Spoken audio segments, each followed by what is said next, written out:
नमस्कार। आज हम चल रहे हैं नेपाल की एक ऐसी पवित्र जगह पर जहां इतिहास और कहानियां दोनों एक दूसरे में कुछ इस तरह गुंथे हुए हैं कि उन्हें अलग करना मुश्किल है।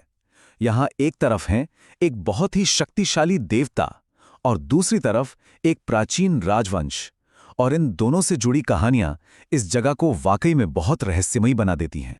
तो सवाल यही है कि भाई एक ही देवता, उनके प्रकट होने की दो दो कहानियां और एक ऐसा प्राचीन राजवंश जिसके बारे में भी ठीक ठीक पता नहीं कि वो कौन थे, है ना, एक पहेली जैसी बात।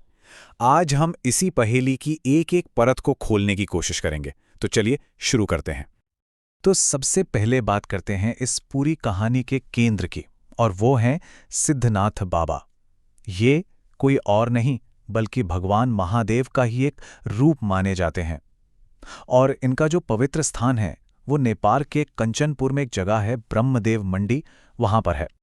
अच्छा, अब सवाल ये है कि इनका नाम सिद्धनाथ ही क्यों पड़ा।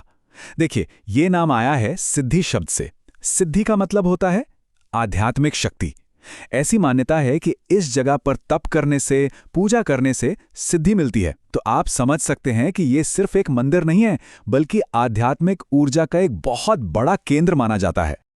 अब देवता की कहानी तो है ही, पर इसके साथ साथ यहाँ का इतिहास भी बहुत दिलचस्प है। और इस इतिहास के केंद्र में है कत्यूरी राजा। ये राजा इस मंदिर के बनने और यहाँ की परंपराओं से सीधे जुड़े हुए हैं।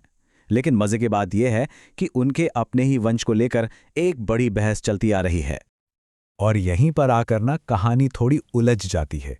ये कत्यूरी राजा आखिर थे कौन? कुछ लोग मानते हैं कि वो चंद्रवंशी थे, मतलब चंद्रमा के वंशज, और वहीं दूसरी तरफ कुछ लोगों का कहना है कि नहीं, वो तो सूर्यवंशी थे, यानी सूर्य के वंशज। अब स्थानीय लोगों में ये दोनों ही बातें मानी जाती हैं, जिससे ये पूरा मामला और भी रहस्यमयी हो जाता है। हाँ, लेकिन जो पुराने स्रोत हैं वो इस कन्फ्यूजन की एक वजह बताते हैं।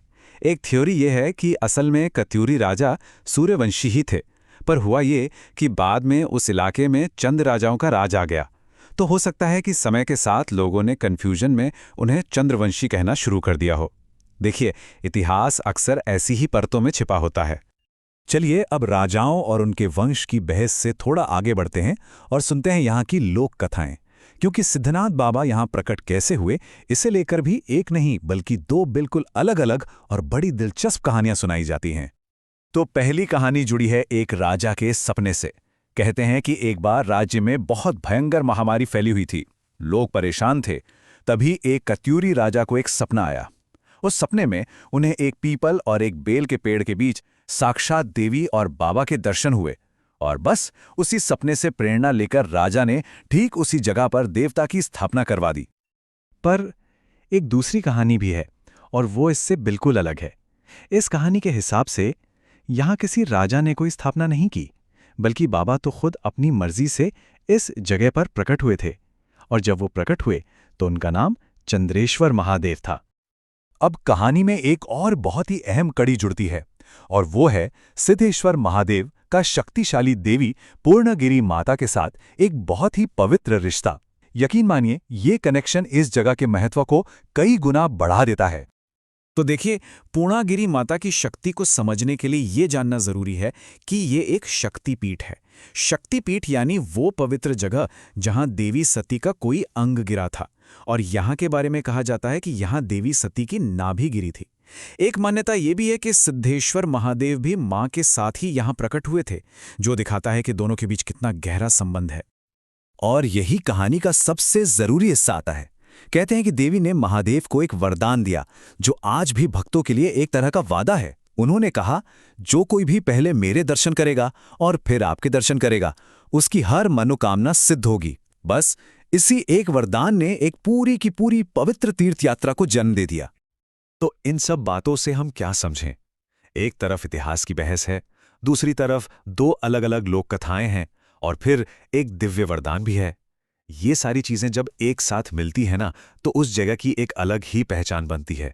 एक ऐसा ताना बाना बुनता है जो इतिहास और आस्था दोनों से मिलकर बना है। तो सार ये है कि इन कहानियों में जो कन्फ्यूजन या जो अलग अलग बातें हैं, वो कोई कमी नहीं है, बल्कि यही चीजें मिलकर इस जगह की एक अनोखी आध्यात्मिक पहचान बनाती हैं। और ये पहचान किसी किताब में नहीं लिखी, ये तो पीढ़ी दर पीढ़ी कहानियों के जरिए लोगों की जुबान पर आज भी जिंदा है। और ये सारी बातें हमें एक बहुत ही गहरे सवाल पर लाकर छोड़ देती हैं कि ये जो स्थानीय कहानियां होती हैं, ये आखिर इतिहास को जिंदा कैसे रखती हैं? क्या ये सिर्फ किस्से कहानियां हैं, या फिर ये वो तरीका है जिससे लोग अपने अतीत को याद रखते हैं, खासकर तब जब इतिहास की किताबें खामोश हो जाती हैं? इस बारे में सोचिएगा ज़रूर।